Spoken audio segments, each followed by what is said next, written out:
Part 1. The Impact from the series, Through the Locker Slits. They say lockers are meant for books, backpacks, and maybe the occasional forgotten hoodie, but not people. People aren't supposed to fit inside them, let alone hide there breathing. Shallow, with sweat dripping down their temples and fingers trembling against cold metal. My name is Lucas, and I've never told anyone this story. Not fully, not honestly, but every Halloween, when the lights dim in the hallways in the school, intercom echoes with that grainy buzz. I hear his footsteps again, the boy who died last year, and I remember what I saw through the slits of that locker. It started out as a regular Tuesday, boring as stale lunch pizza. I was walking toward room 206 for AP US History, earbuds in, backpack slung low, when I heard a loud thud echo from the hallway behind me, like someone had slammed a locker or a head into the wall. I turned, expecting to see some freshman roughhousing or Coach Hammond barking at a kid. But the hallway was empty. Still, the kind of stillness that hums in your ears. Then I saw movement, just a flicker. Something rounded the corner past the science wing. Quick but off. Limbs too stiff, posture too upright, like a puppet yanked by invisible strings. Curiosity got the better of me. I followed. Footsteps quiet, each echo louder than it should have been. That's when I saw them. Two students, standing by locker 142, arguing. One was tall, hoodie pulled low, voice clipped and cold. The other, shorter, face pale like he hadn't slept in days. I couldn't hear the words, but I saw the fear. Then, the tall one shoved the other into the locker. Hard. The metal groaned. I flinched. The hallway was still empty. No teachers, no cameras, I later realized. Just me. Just them. I looked for somewhere to hide. Something told me, don't be seen. So, I opened locker 147. It was empty. Cold, I stepped inside, pulled the door gently shut, and peered through the narrow slits that ran across the metal. From my hiding place, everything looked distorted, blurred, like watching the world through a mail slot. But it was enough. The tall student leaned in close, to the other, whispering something. I saw the shorter one nod, slowly. Then, he stepped back, and he vanished. I'm not being dramatic. He didn't walk away. He didn't turn. One blink, he was there. The next, gone. The taller one didn't even react. He just stood still for a moment, then turned his head, slowly, as if he'd heard something. His eyes met mine through the locker slits. I couldn't breathe, couldn't move. I was certain he'd yank open the locker, drag me out, and I'd disappear just like the other kid. But he didn't.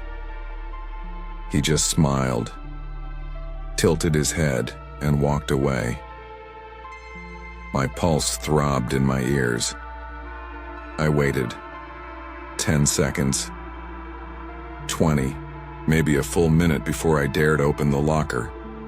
The hallway was empty again, but something was different, dimmer. And then, as I stepped out and looked around, my phone buzzed. A notification from the school app. A new death notice, another memorial banner. But it wasn't for the kid I'd just seen disappear, it was for someone else. It was me. I froze. The photo was old, my yearbook picture from last year. The caption said, "In memory of Lucas E. Hartley, 2006-2023, a beloved classmate and friend, gone too soon." I blinked, Was this a prank? Some twisted glitch? My heart raced as I backed away from the wall-mounted TV screen flashing my own face. I looked down at my hands expecting them to flicker like a ghost's, but no, I was solid. I was real, wasn't I? I ran. Past lockers that no longer felt like metal but like cold, watching eyes. Past classrooms where no one looked up. No one saw me. I pushed open the doors to the office. The secretary didn't glance up. "Excuse me," I said, breathless. "There's been a mistake. The system, it says I'm dead." She continued typing. "Miss?" I stepped closer. "I'm right here. I'm Lucas. Lucas Hartley. Still nothing." I leaned over the counter. The nameplate read Miss Claire Davison.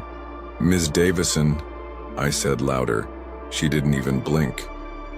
I looked down at the monitor on her desk. The screen was blank. Only one line of text blinked, slowly, over and over. "Locker 147 is now vacant." My mouth went dry. I backed away slowly, knocking. Into a chair that didn't make a sound when it fell. The lights flickered.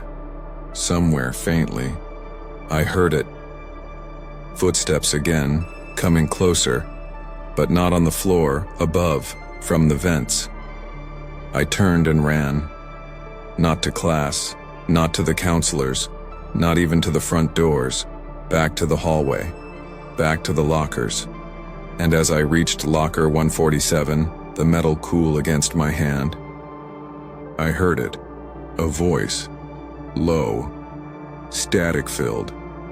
"Lucas Hartley, please return to the main office." I didn't go. Instead, I opened the locker again, stepped inside, closed the door, and waited, watching through the slits. The hallway was empty at first until someone walked past, someone familiar, face pale, hair uncombed. Me. I was watching myself, only. That version of me didn't stop, didn't look around, just kept walking toward room 206, and then disappeared around the same corner I had turned earlier that day, just like the first boy. That's the part I still don't understand. I stayed in that locker until the final bell rang, and even after. Eventually, I climbed out, numb, shaken. The school felt empty, like I'd outstayed my welcome. When I stepped outside, the sky had changed color, too red for that hour, and I swear, I heard my name in the wind. Every year since, I avoid locker 147, but sometimes I pass it just for a second, and sometimes I think it breathes. Part 2. The name that's missing, from the series, Through the Locker Slits. You ever try to find someone you know exists, only to discover they don't? It started with a search. A simple one. Lucas sat at a library computer, back row, tapping, nervously on the keyboard. One eye on the hallway through the narrow slit in the door window. He didn't even know the boy's name. He only knew the face. That pale, familiar face. Too familiar. Pale in the way candle wax looks just before it caves in on itself. The boy who had walked by the locker just yesterday. The boy who, according to everyone else at West Ridge High, was never a student here at all. Lucas pulled up the online student directory. It was slow to load. School servers always were. Eventually, a sea of thumbnails and alphabetical names scrolled into view. He started with A, not because he expected to find the boy there, but because what else could he do? Scroll, eyes, faces, teeth, smile, scroll. Then he stopped, heart thudding. There. That one. For a second, Lucas was sure. Black hair, hazel eyes, same lopsided grin. That distant, vacant look, like the kid had just remembered something terrible but decided to smile through it anyway. He clicked the image, and the name was wrong. Not just wrong. Completely. Someone else. A girl named Maya Griffith graduated last spring. He blinked, rubbed his eyes, looked again. Same face, but now, different. Different enough to doubt. "Looking for someone?" a voice asked from behind. Lucas flinched. Mr. Renner, the librarian, thin as a rail, always shuffling noiselessly like he had rubber soles for shoes. No, just browsing," Lucas lied. Mr. Renner tilted his head slightly. "You've been on that page for 5 minutes." Lucas closed the tab, heart pounding harder than it had any right to. "Guess I got distracted." Mr. Renner didn't say anything, he just stared for a beat too long before walking off. Lucas turned back to the screen, and the student directory was gone. Logged out. Automatically. No message, no warning. Like it hadn't ever been there at all. At lunch, Lucas didn't eat. His tray sat untouched. Mashed potatoes congealing into a sad, cold blob. Gravy like dried blood. He scanned each table, each face. Nothing. The boy wasn't here. He never was.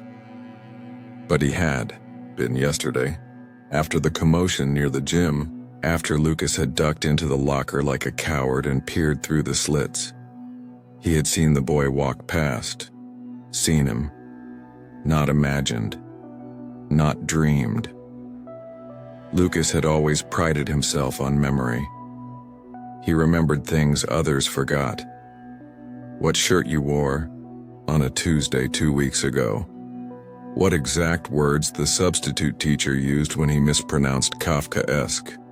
His brain worked like that, like a vault with no dust, so why couldn't anyone else remember him? That night, Lucas stayed up late, replaying the moment in his mind again and again. He sat at his desk, homework open but forgotten, eyes fixed on the flickering cursor of a blank Google Doc. Then came the knock. Tap, tap. He froze. It came from the window, 2nd floor. He turned slowly, ice threading down his spine, but when he looked, there was no one there, just the faint impression of breath on the glass. The next day, Lucas went to the school office and asked to see the student enrollment records. "For a journalism project," he told them. "Local student retention trends." The receptionist, middle-aged, frosted hair, permanent disappointment etched into her forehead, narrowed her eyes. "You'll need a teacher's sign-off for that." Lucas hesitated. "What if I just want to check something?" "No exceptions," she said. Then she smiled, but there was no warmth in it. Just something else. Something brittle. Watching. After school, Lucas returned to the locker, the same one he'd hidden in number 314 bottom row, still scuffed from years of foot traffic, still creaking when opened. He knelt, slid inside again, just to see, just to feel. And when he looked through the slits, nothing. Empty hallway. Except, was that movement? No sound. But the overhead lights buzzed, flickered once. Lucas leaned forward and saw a shadow, not cast on the floor, but on the ceiling. A shape. Wrong somehow. Stretched too long. gliding. He blinked. Gone. He stood, breath short, palms clammy. Then, his phone buzzed. One new message, unknown number. Why are you looking? Lucas froze. Checked the number again. No name, no info. Another message came. You weren't supposed to see. A third. But now, we see you. His phone died. Not low battery. Dead. The screen just stopped. Dry. Home. Lucas tried to tell his mom, but the words came out wrong. Garbled, like he didn't remember what he was trying to say halfway through. Are you getting sick? She asked, frowning. I don't know. She reached out to touch his forehead, then paused. You feel cold, Lucas forced a smile.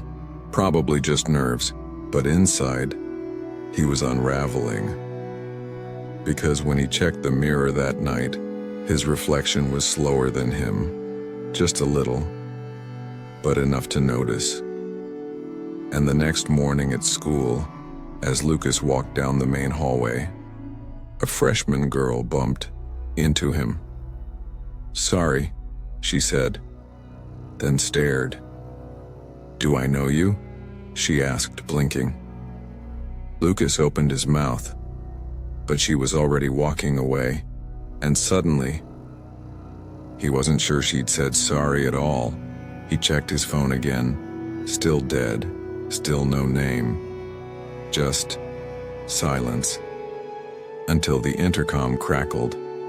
At exactly 10:13, and a voice whispered, not over the speakers, but inside his head. Lucas. Part 3, 5th period biology, from the series, Through the Locker Slits. There was an extra chair in the back of room 218. Nobody ever sat there. It was one of those molded plastic seats with metal legs, the kind that squeaked on the linoleum if you shifted too fast. The desk in front of it was scarred. Scratch marks dug deep into the laminate. Doodles, profanity, the occasional Mrs. Taylor is a witch, etched by some bored kid with a pen. Lucas had never noticed the chair. Not until that Thursday. Not until 5th period biology. When he realized something was sitting in it. He blinked, then blinked again. It wasn't a shadow. Not a trick of the light. The seat was occupied. A boy slouched lazily in it, hoodie pulled up, one leg bouncing in that fidgety way bored teens have when they're waiting for the day to end. His head was down, but Lucas saw it. Pale skin, dark hair, a pair of battered white sneakers sticking out from under the desk. Mrs. Taylor didn't glance his way, neither did anyone else. Lucas shifted in his seat, turned slightly, whispered toward the desk next to him. Do you see that kid? Marisol looked up from her notebook. She never missed an attendance mark. What kid? Lucas motioned subtly. Didn't want to draw attention. Back row, 3rd, desk from the left. Marisol looked, frowned. There's no one there. Lucas turned again. The boy was still there. Same hoodie, same shoes, same stillness. He wasn't tapping a pencil, wasn't looking around, wasn't even breathing. As far as Lucas could tell, that wasn't normal. Lucas, Mrs. Taylor, snapped, voice sharp from the front.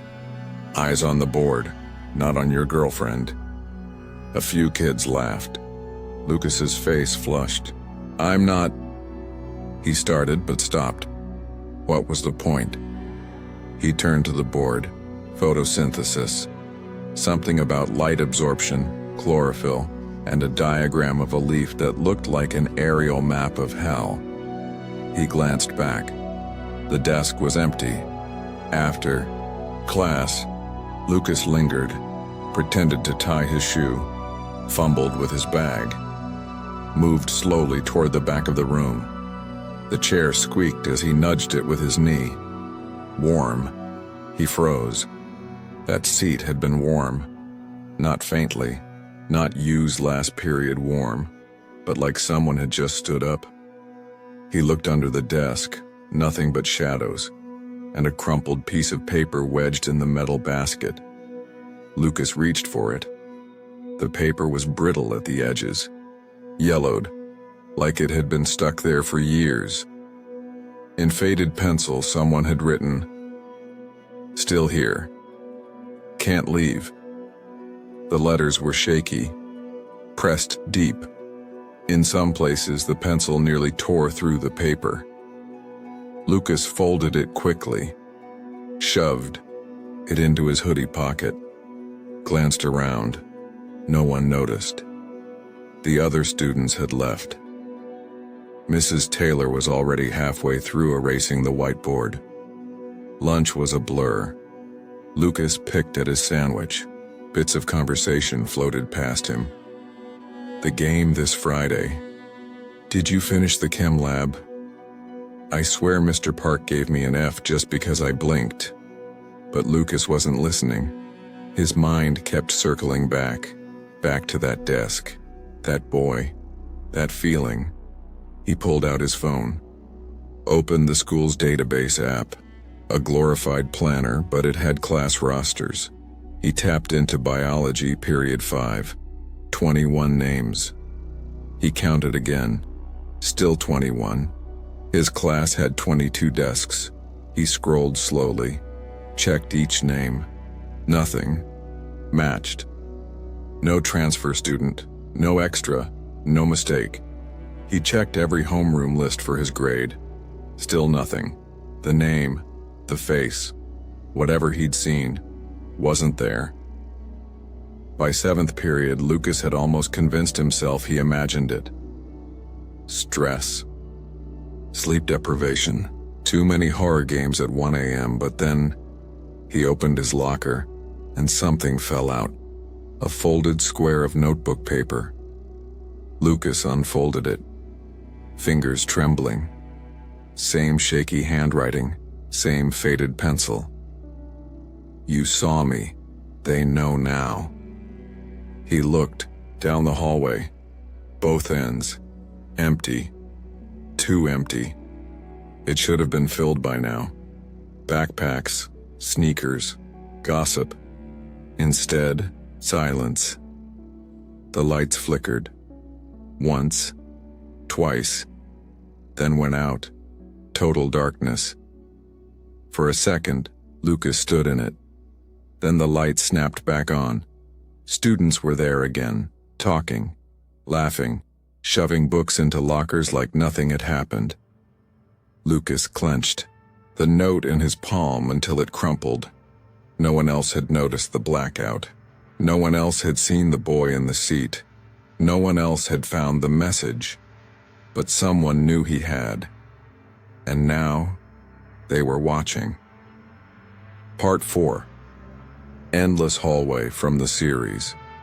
Through the locker slits, it should have taken him 15 seconds to reach the water fountain. Instead, it felt like 15 minutes. Lucas stood just outside the row of lockers. His row, the one he'd been hiding in, the one with the view. That morning, something gnawed at him, like a thread pulling from inside his stomach. It was stupid. He told himself that. There was no boy. There were no glowing eyes. Maybe he was just tired. Trauma, grief, mid-semester stress. Pick your poison. Everyone else seemed fine, smiling, laughing, moving on. But Lucas couldn't, because that locker still smelled faintly of metal, sweat, and something sour. Because, when he walked past it between classes, he still felt cold fingers tickling his spine. So during free period, he went back. The hallway was empty. Of course it was, but it wasn't. Quiet.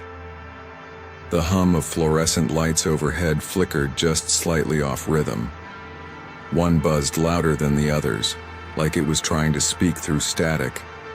His sneakers squeaked too loudly against the tile. And the air felt thicker, like it was pressing down on him.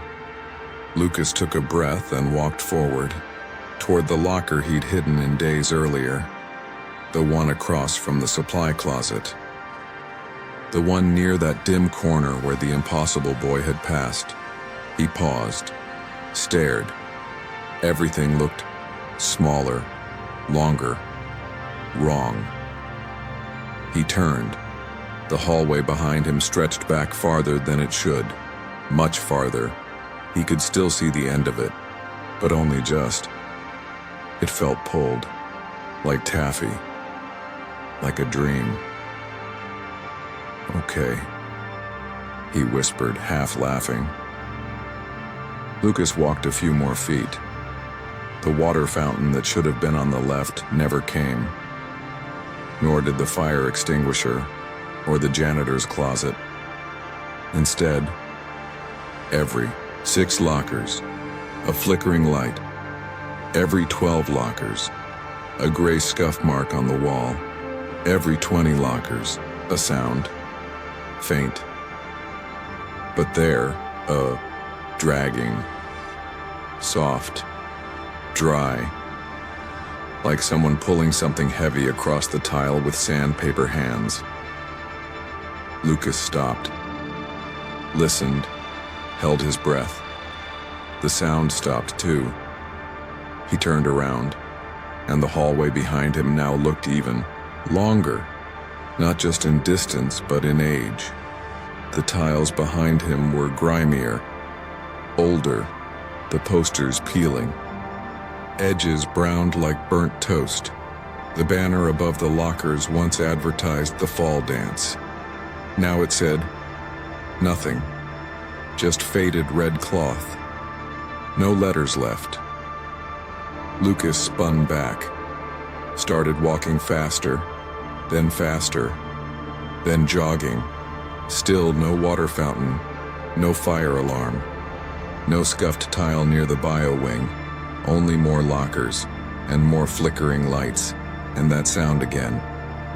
Drag, drag, pause, like something waiting for him to stop. He didn't. He kept walking, counting lockers now, desperate for logic, for math, for something real. He counted 47 lockers. Then the lights flickered harder. Then all of them shut off, pitch dark. Lucas froze. Okay. He reached into his backpack. No phone. He'd left it charging in the journalism lab. Typical, from the dark. A breath. Low. Wet. Not quite human, like something with lungs that hadn't remembered how to use them properly. Lucas backed up until his shoulder hit cold metal. A locker. He felt the handle with shaky fingers, tried to open it, locked. Another breath. Closer now. Lucas wanted to scream, but didn't. Something deeper. Instinct, fear, survival. Told him not to. Instead, he whispered, "What do you want?" Silence. Then, a sound behind him. Click. He turned. One locker was slightly ajar, just enough to see the sliver of darkness between door and frame, just enough to feel the cold exhale coming from within. He took a step closer, and from inside the locker, he heard whispering, muffled, fast, but not English. More like radio static pretending to be language. Then, snap. The lock shut by itself. Lucas jumped back. The lights blinked on overhead.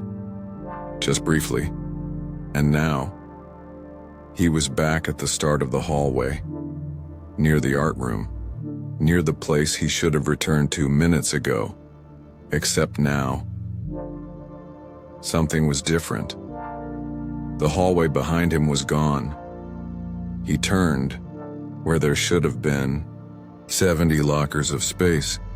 There was only a wall, just a plain concrete wall, with one locker in the middle, his locker, and scratched into the paint, 5 words. You looked through the slits. Lucas didn't touch it, didn't breathe. And then, the dragging sound returned, from behind him, closer. No mistaking it. Slow, scraping, hungry. He didn't wait. He ran, didn't look back. Didn't stop. Not until he burst through the double doors near the library, gasping, drenched in sweat. Outside, the sun was still up. Birds chirped. Students laughed on the lawn like nothing had happened. But Lucas didn't laugh, because when he passed by the locker again later that day, something had been added below the scratch marks. In smaller letters, barely visible, like someone had written it from the inside. We see you now. Part 5, Locker 113 from the series. Through the locker slits, they said every locker had a number, but none of the maps said anything about 113. It was a Tuesday morning, gray and cold, the kind of morning where the air feels like it's holding its breath. Lucas stood in the second-floor hallway directly across from the row of lockers where he had hidden just days earlier. His palms were sweaty. He could still feel the metal press of the vent slits against his cheek. Locker 113 was the third from the left, except on the school's floor plans he'd swiped from the counselor's office. That locker didn't exist. The numbering skipped, straight from 112 to 114. He had checked 3 times, measured the spacing, counted the hinges, but 113 was there, and his name was scratched inside it. Not just written, etched, like with a knife or an old nail, the kind of carving that takes time, patience, obsession. Lucas J. Wells. 3 words that had never looked more final. He glanced around. No one was in the hallway. No cameras pointed at that particular row. Funny how blind spots exist in places that shouldn't have them. With trembling fingers, he opened the locker. It groaned. Low, metallic, almost tired. Inside, taped to the back wall, was a single yellow sticky note, aged at the edges like it had been there for decades. But the ink was fresh. You saw. Now it's your turn. Lucas blinked. Once. Twice. As if his brain needed to reload reality. He peeled the note free, turned it over, hoping for more. An explanation, a signature, a date, but it was blank on the back. He crumpled it into his hoodie pocket and looked again inside the locker. It was empty, except, no, not quite. There, tucked into the back corner, almost invisible, was a paper clip bent into the shape of a key. A fake key, something a kid might make during detention to pass the time. Or maybe a code. Lucas didn't know, but he pocketed it too. And that's when the lights flickered, once, twice, then steadied. Lucas backed away, letting the locker door swing shut on its own. It clicked louder than it should have. Lucas? The voice nearly made him jump out of his skin.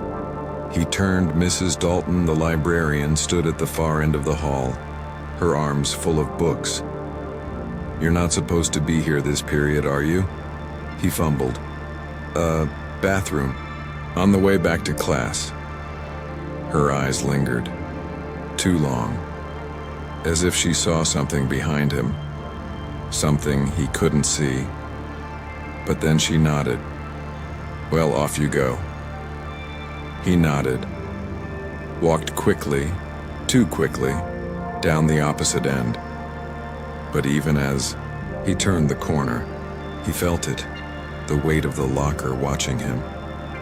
That night, Lucas couldn't sleep. He pulled out the crumpled sticky note again, smoothed it on his desk.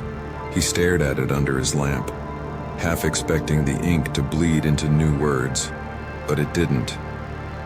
He tried to remember. What exactly had he seen through the locker slits that day? It was more than just the figure of the dead student walking. It was the way the hallway had bent, subtly, unnaturally, like a funhouse mirror, barely off kilter. The way the figure moved with a kind of glitchiness, like a video buffering. Steps, repeating for a split second before resuming. And now, this. The name in the locker, the note, the fake key. He checked the school app again. Still no listing for locker 113. He opened his notebook, wrote down everything he remembered, every detail, just in case. He started forgetting. The next morning when he got to school, the locker was gone, not just emptied, gone. The space between 112 and 114 had no locker at all, just a blank stretch of wall. Lucas stood there, backpack slung off one shoulder, heart hammering. Had he imagined it? Had he... Looking for something, the voice came from behind. He turned. It was Mark Holloway, a junior who worked in the AV room and was 2 lockers down. "You looked like you saw a ghost," Mark said, smirking. Lucas opened his mouth, then closed it. He wanted to say, "Yes, I think I did." Instead, he asked, "Do you remember a locker here yesterday between 112 and 114? Mark glanced. "Nah, always been just those 2. That space has been empty since forever, I guess." Lucas didn't answer, just nodded, walked away. But the note in his pocket felt heavier now, like it had grown weight overnight. At lunch, he checked his bag. The note was gone. In its place was another. "Don't lose your place." The paper was thicker, older. The ink looked smudged, like it had been handled too many times, but the handwriting was the same. Lucas looked around the cafeteria. No one seemed to notice him. He could have shouted, and he doubted anyone would look up. That thought chilled him more than anything else. Because, what if that was the point? Not that he saw something, but that no one else ever would. That night, his name was no longer in the student directory app. And when he asked his mom what they were doing for his birthday next month, she paused, asked, "Your birthday is in November, right?" Lucas's birthday was in March. Something was happening, rewriting him, erasing things. And it all started with locker 113. Except now it was gone. And something had taken its place. Or worse, something was using him to take its next step. Part 6. The journal from the series, Through the Locker. Slits Lucas hadn't planned on skipping class. Not really, but after what happened with locker 113, after seeing his own name scratched inside, after reading that cryptic note, "You saw, now it's your turn." He couldn't sit in third period algebra like nothing was wrong. The numbers wouldn't stay still on the page anyway. They kept sliding, warping into the shape of those locker slits, He saw them even when he closed his eyes. He saw them when he blinked. And so, Lucas wandered. The school library was nearly empty during class hours. Just a humming overhead light, a dusty clock ticking in the corner, and Mrs. Callahan, the librarian, nodding behind the counter with a romance novel slipping from her hand. Lucas didn't head for the usual shelves. Instead, he felt drawn. Not by logic, not by impulse, but by that same pull he'd felt when he first opened locker 113, a soft, magnetic tug at his ribs. It pulled him toward a forgotten section of tall gray cabinets, tucked behind the encyclopedias no one read anymore. These weren't bookshelves. They were file drawers. Most were locked, labeled with yellowing tape. Staff records, alumni 1980-2000, maintenance logs. But the third drawer down on the far right didn't have a label. Lucas pulled it open. It let out a long groan, like something had been waiting to stretch its back. Inside, instead of manila folders or yearbooks, there was only a single object, a green spiral notebook, bent and frayed at the edges, as if it had been handled thousands of times and then completely forgotten. There was no name on the cover, only the faint indentation of words, as if someone had pressed hard with a pen. Lucas tilted it toward the light. The words came into view: property of T. Holloway, room 113. If you hear breathing, don't move. His fingers tingled. He opened the first page. October 3rd, 1997. They won't believe me. No one ever does. Today I saw someone walk down the hallway who shouldn't be here. I think I've seen him before. I think he was in the in memoriam section of last year's yearbook. Lucas blinked. T. Holloway. He quickly flipped to the back of the journal. October 28th, 1997. The locker, number 113, doesn't exist on the school map. I checked the blueprints in the drafting room. There's a wall there, supposedly, but I stood in front of it. I touched it. It opened for me. Why does it open October 30th, 1997? I stayed late after school. The hallways change when they're empty. They get longer. There's more space than there should be. I counted my steps from the science wing to the auditorium and got 2 different numbers, 15 minutes apart. Also, I heard it again. That breathing. Not like someone was out of shape or tired. No. It was slow, measured, like it was waiting. Lucas sat down at the nearest table, hands trembling. He flipped ahead to the last page. The ink here was darker, fresher looking. The pen marks jagged, as if written in haste. Some of the words were smudged. October 31st, 1997, Halloween. I saw my own name today on a locker that shouldn't exist. It said, "You saw. Now it's your turn." Just like the others. I think this place chooses people. It doesn't hurt them. Not right away. First, it watches. Then it takes things. Today I forgot my mom's phone number. Tomorrow, it'll be my own name. If you're reading this, you've probably seen it too. One last thing. If you hear breathing, don't move. Lucas stared at the final word. Don't move. The letters had been pressed so hard, the indentations bled through to the back cover. Traced them with his thumb. As he did, A cold draft slipped down his neck. The temperature in the library had dropped. He looked up. The lights overhead flickered, just once. But in that split second, Lucas saw movement between the rows of books. Not a person, a shape, a slight shift in shadow that didn't match the direction of the overhead lights. The silence now wasn't just quiet, it was intentional.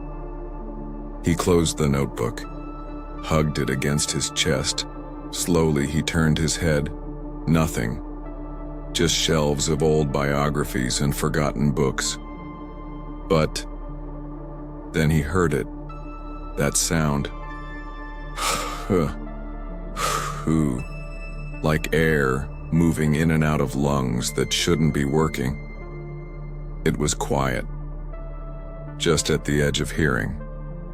But unmistakable. Lucas froze. Don't move. The journal had warned. So he didn't. He kept his back straight, eyes forward. The notebook pressed against his chest like a shield.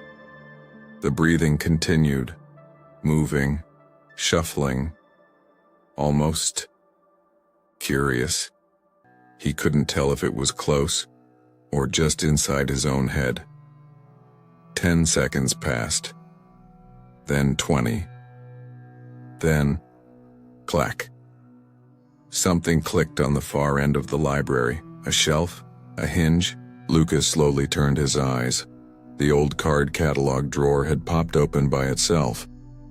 Inside was a single scrap of paper. He waited 30 more seconds before stepping forward. His shoes scuffed against the tile.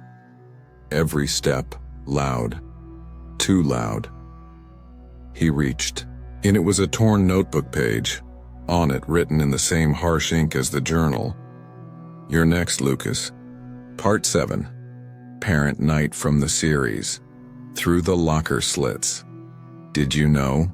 My mother said, straightening the sleeve of her cardigan. That you disappeared for 3 days in 2014? Her voice was soft. Casual even. Like she was commenting on the weather. But her fingers trembled slightly, tugging at a loose thread like it might unravel the memory itself. I blinked. What? We were sitting across from Mr. Holcomb, my homeroom teacher, in the stuffy, overlit conference room the school used for parent-teacher night. Mr. Holcomb looked up from his folder of notes with the vague discomfort of a man who's just realized he's walked into something too personal to interrupt. You were 7. My mom continued, her voice quieter now, like she wasn't entirely sure she should be saying it out loud. One afternoon you went out to the backyard. Said you heard a noise in the shed. There was a pause. You didn't come back? I stared at her. I felt the air in the room shift. Subtly, like the first sign a storm was forming, the fluorescent lights above suddenly seemed louder. Buzzier. What are you talking about? I asked, trying to force a smile. I've never heard this story before. No, she said, looking at me now, her eyes searching. You haven't. Because we didn't tell you. When we found you again, you were in your bed. Just asleep, no memory, no scratches, no bruises. Your clothes weren't even dirty. But you'd been gone, Lucas, for 72 hours. We called the police. Your face was on flyers. I didn't sleep. Mr. Holcomb cleared his throat. Perhaps this is something, but I barely heard him. Something had shifted in me. Deep, strange gears in my memory began to grind, like rusted wheels fighting to turn. I would have remembered, I muttered, mostly to myself. My mom opened her purse. She pulled out a folded sheet of paper, creased and yellowed around the edges. She slid it across the table to me. It was my school enrollment form. At the top, in faded blue ink, it read, Lucas Granger. Date of birth, March 18, 2006. Below that, In handwriting clearly not hers, perhaps from an older administrator, was a correction. Scribbled in red pen, corrected March 18, 2007. I looked up. I wasn't born in 2007. My mom nodded slowly. No, you weren't. We left early that night. Neither of us wanted to stay, and Mr. Holcomb looked just as relieved to see us go as we were to leave. In the car, the ride was quiet. I stared out the window. The reflection of streetlights slid across my face like ghost hands. My mind was a mess. Static and fragments, little flashes of memory. Or were they dreams? That had no clear origin, a rusted handle, the sound of breathing in the dark, cold concrete under my bare feet. I never told your father, she said suddenly, both hands gripping the wheel like the truth might swerve her off the road. He thought I made it up, said I must have been exhausted, hallucinating. But you remember it? Every second. We pulled into the driveway. She didn't turn the engine off. The headlights lit up the garage door like a stage set waiting for the curtain to rise. There's something else, she said. I turned to look at her. Last month I got a phone call from the school, from this school. The number came up as the front office. I picked up and there was breathing, just slow, raspy breathing. Then a whisper. I waited. It said your name. That was it. Just Lucas. Like it was checking. Like it was making sure you were still here. That night I couldn't sleep. Not just because of what she'd said or the strange contradiction in my own records. It was something deeper. A sense I hadn't been able to name for years, now rising up from the cracks. The feeling that I wasn't quite anchored. That sometimes when I blinked too slowly in class or lost myself in the static of the old intercom, I slipped. Just a little. That somewhere beneath the surface something else was waiting, something I'd brushed up against before. I got out of bed around 2 a.m., booted up my laptop, logged into the school's internal directory. My mom worked in IT. I'd seen enough to know how to access the backdoor system. I pulled up my student profile and froze. There were 2 entries. Granger Lucas A. Diab, March 18, 2006. Student ID, or LGR 20401. Granger Lucas A. Diab, March 18, 2007. Student ID, or LGR 20401A, same name. Different years. One ID, with an A tacked on. The first record ended in 2014. The second began 3 days later. I printed both profiles and brought them to school the next morning. I wasn't sure what I was going to do with them yet, who I would show them to, if anyone, but I never got the chance. Because that morning as I walked past the lockers toward homeroom, I saw something that made me stop cold. My locker, WOWN 113, was open. That in itself was strange. I always kept it locked. But what was stranger was what was inside. A notebook. Not mine. I reached in, heart pounding, and opened the front cover. Scrawled in frantic, looping letters. You went missing once. It won't be so easy to come back again. I stood there for a long time. The hallway suddenly too quiet. No footsteps, no chatter. Just the distant click of the intercom system kicking on. Then, the sound of breathing. Then, my name.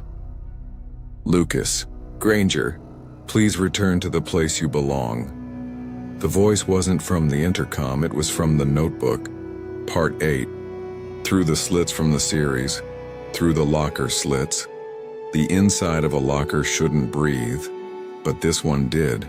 Not like someone hyperventilating next to your ear. No, it was slower than that. Rhythmic, like something old and half asleep was dreaming just inches away. And every exhale carried dust from another time. Lucas didn't remember stepping into the locker.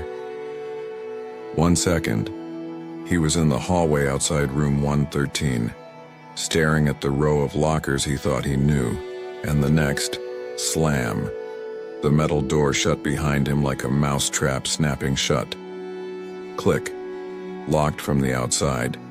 He slammed his fist against the narrow walls. "Hey, anyone? Come on." His voice bounced back too fast, too tight, like the space was smaller than it should have been. The air felt thick, and it smelled like rust and wet paper. Lucas pressed his eye to the slits in the door. What he saw on the other side wasn't West Ridge High anymore. The lockers were still there, but warped, bent at odd angles. The paint bubbled and peeling as if heat had been licking them for years. The ceiling tiles sagged like waterlogged skin. The fluorescent lights didn't flicker. They pulsed, as if reacting to something breathing along with them. No students. No voices, no footsteps, only silence. And somewhere far off, a soft, dragging noise. Lucas swallowed hard. "It's a dream," he whispered. Some creepy post-midterm stress dream. Then he saw it again, a figure, moving slowly past the end of the hall, almost out of sight. Lucas squinted. The figure wasn't walking, it floated, or maybe dragged 1 foot. He couldn't tell. Its limbs were too long, its neck tilted to one side, like it had once been broken and never healed right. The sound returned. That soft, drag scrape, and then the thing paused and turned toward him.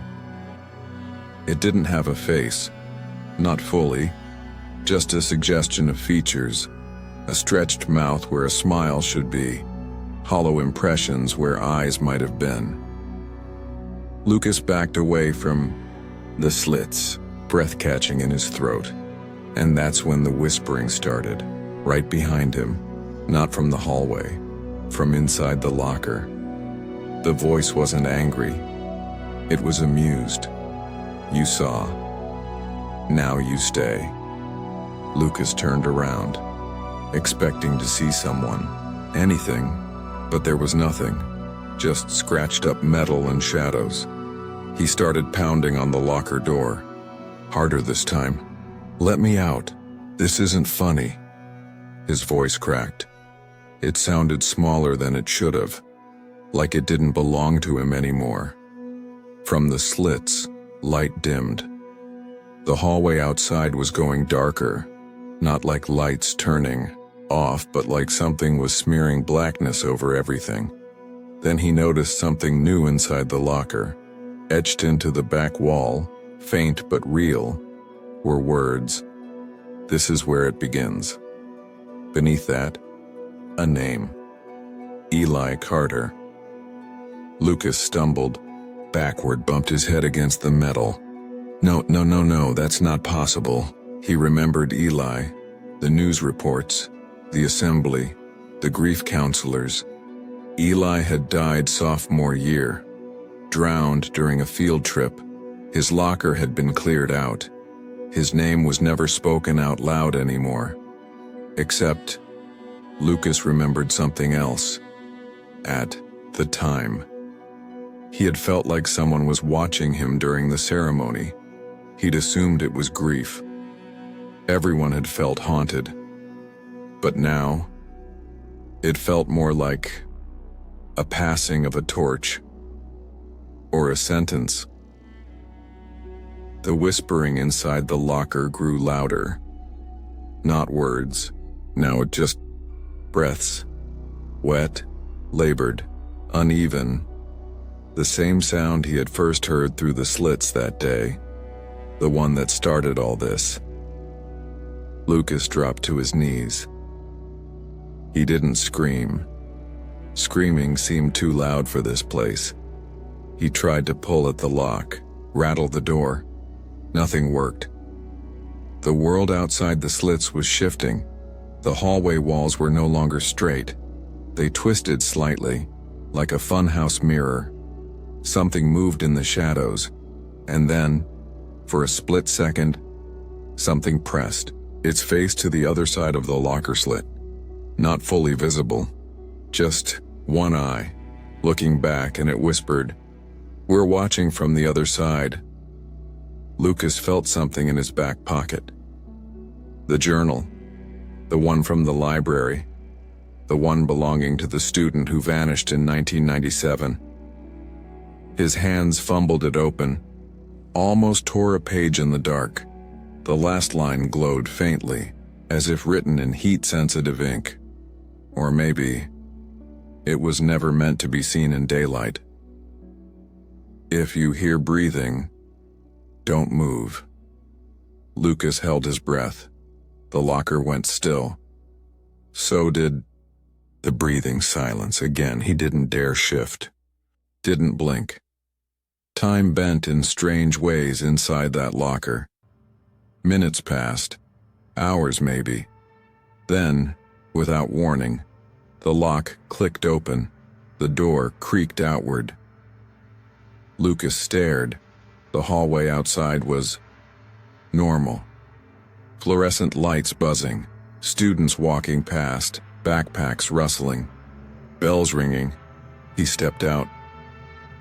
Nobody looked at him. Nobody noticed he had just returned from somewhere else, somewhere beneath the skin of the school. Lucas turned back to the locker. There was no number on it. No 113, just a flat metal face. No vents, no handle, like it had never been there at all. He ran his fingers over where the slits used to be, cold, and then, from far away, through the intercom system overhead, a voice whispered one word: Lucas. Part 9. Memories that aren't mine from the series. Through the locker slits, it started with the sound of dripping, not water, something thicker. Lucas blinked. He was no longer inside the locker, or maybe he still was, but the air around him had changed. Heavy, warped, like a dream turning rancid. The world outside the slits had lost all shape. Colors bled together. Floor tiles twisted into angles that made no architectural sense. The ceiling pulsed, like it was breathing. That was when the memories began, except they weren't his. At first they came like déjà vu, brief flashes of something familiar, but wrong. He was in the cafeteria, laughing with people he didn't recognize. Someone called him Noah. In another, he was standing on the roof in the dark, holding a Polaroid camera, crying. He could feel the tears on his own cheeks, but he hadn't cried in years. Not like that. And then, in the next flicker of thought, he was looking at himself. Not a mirror. It was him, but older, more tired. His eyes empty like a room long abandoned. Watching. Who am I right now? The question echoed through his skull, as loud as the creak of the warped metal locker doors. Something inside him splintered, then sealed itself before he could inspect the break. Lucas stumbled forward. He didn't know when the locker had opened, or if he'd ever left it. The hallway outside was coated in dust and fog. Like time had abandoned it, classrooms were sealed shut, windows blackened, lights flickering just enough to suggest movement behind the glass. The bell rang. Not sharply, but like a funeral chime, slow, warped, wrong. He turned toward the principal's office. Why? He didn't know. Just that his feet moved on their own, like retracing steps he hadn't taken yet. As he walked, the voice began again, whispered. Familiar, just above a hush. Lucas. Lucas. You saw it?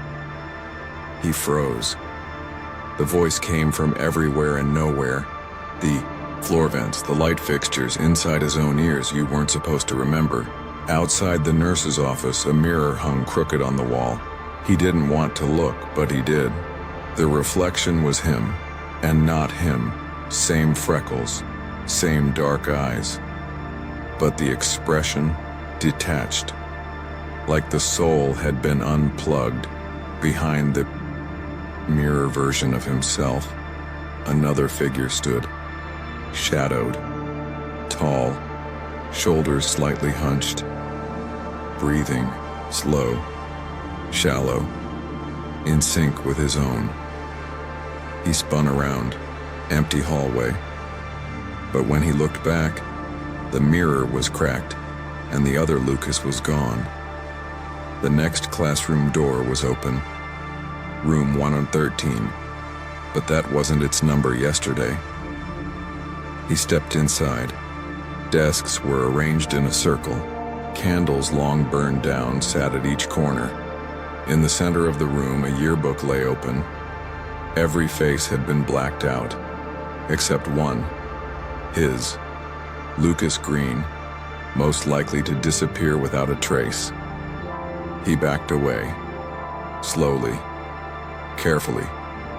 The intercom clicked on, static, then breathing, wet, labored, as if lungs too old to function were still trying, and then it said his name. Twice. The second time it sounded like him, not now, but older, worn, like someone who'd forgotten how to be human. The lights in the hallway blinked out as he ran. He didn't know where he was running, only that he couldn't stop. Behind him, footsteps, not rushed, just steady, following, hunting, or maybe herding.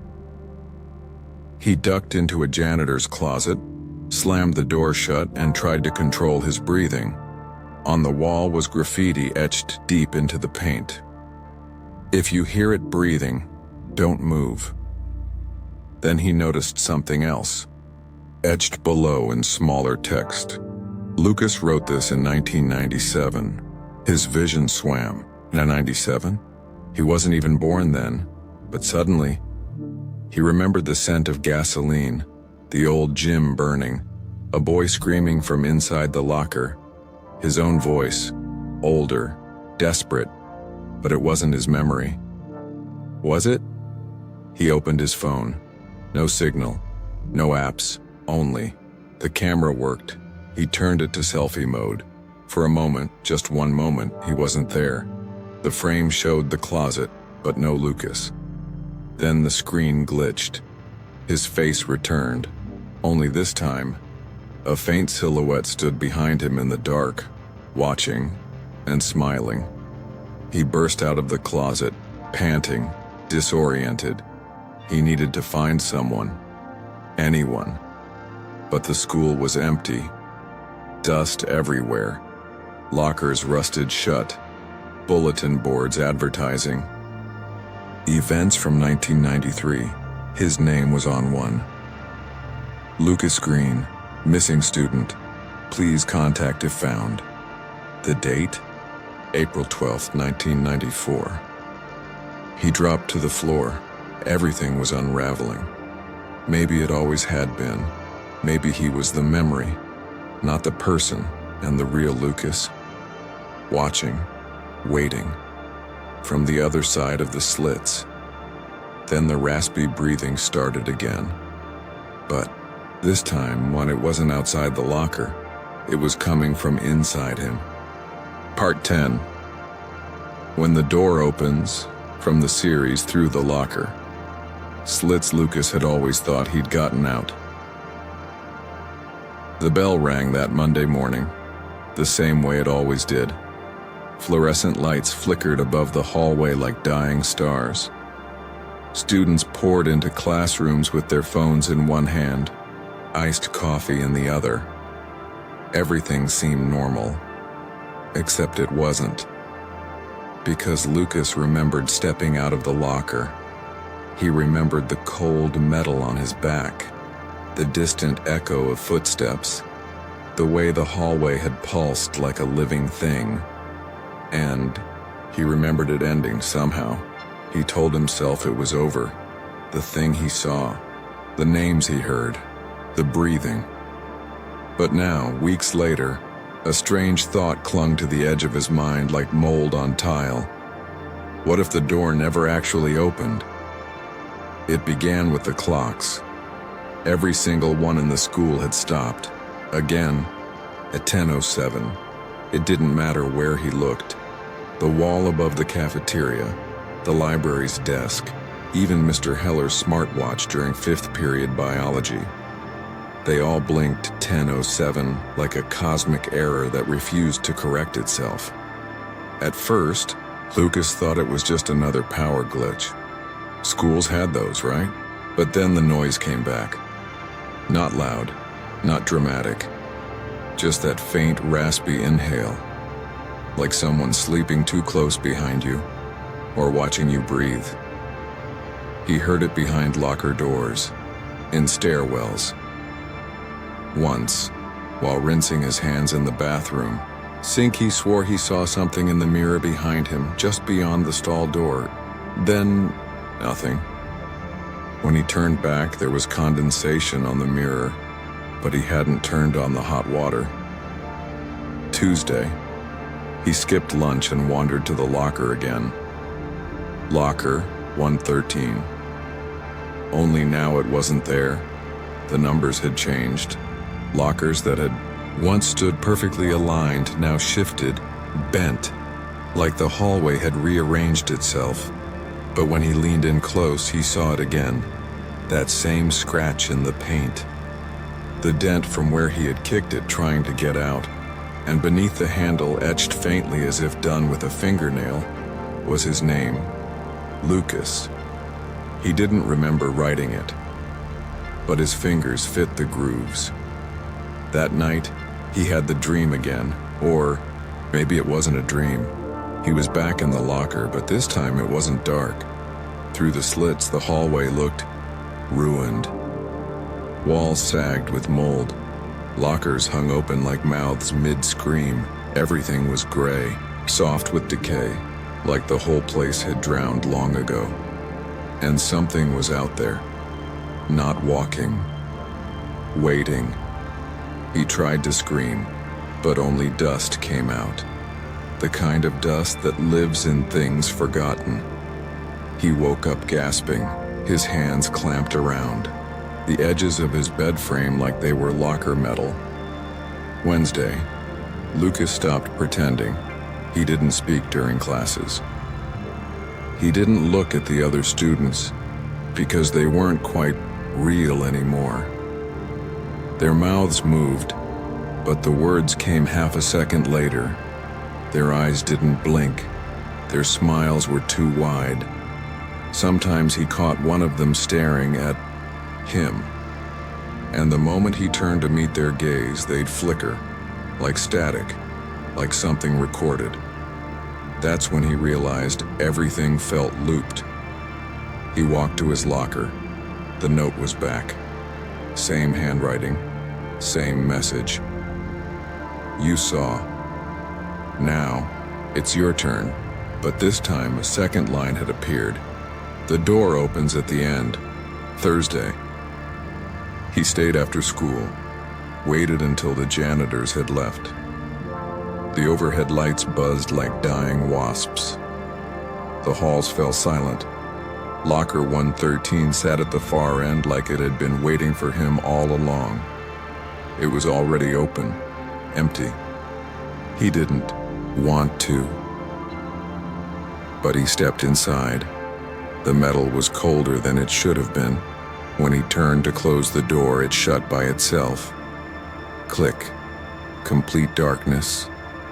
He sat and waited. And slowly, as the air thickened like syrup, he realized something. He had never left, not once, the hallway, the school, the friends, the days. They were fragments, echoes bouncing inside metal walls, memories stitched together by something else, something that had been watching from the other side of the slits.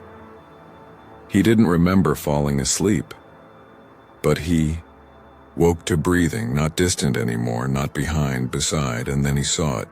The door, opening. It creaked, not like metal, but like skin stretching. And beyond it wasn't the school. It was a place without light. But in that place, something smiled. Not with lips or teeth, but with awareness. It knew him, and it leaned in, whispering from inside him. We were always the same, you and I. The only difference is now you know. They found the locker empty the next morning. The hallway was fine. The clocks worked. The students laughed. Everything went back to normal. Except locker 113 had vanished again. And in its place, etched faintly into the metal. Looking out. Hello everyone, I'm Ceoz Stories. Thank you for staying with me until the very last moment. If that story gave you chills, made you jump, or simply kept your eyes glued to the screen, don't hesitate to hit the like button to support the channel. Share this video with friends who enjoy these sensations too, and don't forget to leave a comment with your thoughts, or even share strange things you've personally experienced, because I'd love to immerse myself in your stories as well. If you're eager to keep exploring untold mysteries, shadows that remain nameless, then subscribe to the channel and turn on the notification bell. A new door will open every day. Are you ready for the next story?